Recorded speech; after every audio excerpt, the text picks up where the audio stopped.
From civil rights to mentorship in tonight's Project Community, remembering James Hall, the former president of the Milwaukee branch of the NAACP, died this week. On 12 News' Kristen Pierce sat down with a friend of the Milwaukee leader to talk about the legacy he leaves behind.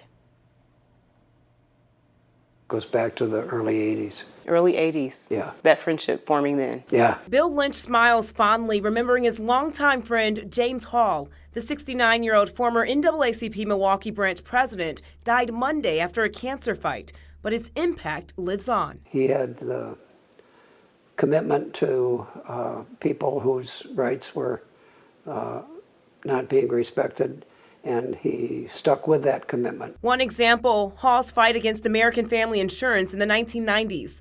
The class action redlining lawsuit brought against the insurance company resulted in a $16 million settlement. The civil rights attorney also represented black firefighters in a discrimination lawsuit against the Milwaukee Fire Department. What does that say about him? Persistence, patience, commitment. He was a very strong advocate and a wonderful person. He's really an intellectual in the best sense of the word. A community advocate always, serving on the national board of the American Civil Liberties Union and helping create 100 Black Men of Milwaukee, a mentoring organization.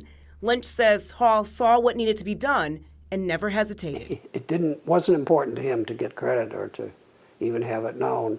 What was important to him was to make sure it happened. Aside from his legal and community work, Hall was a husband, brother, and friend. One of the most significant friendships in my adult life. He was always there for me, and I hope I was always there for him. And as his friend, I'll miss him. And I think and I hope Milwaukee will miss him as well. What a remarkable legacy. James Hall also very effective in representing groups of employees who are being discriminated against. Lynch says many of those cases ended in private settlements, but they expanded opportunities for minorities and for women. So important for our community. Kristen, thank you.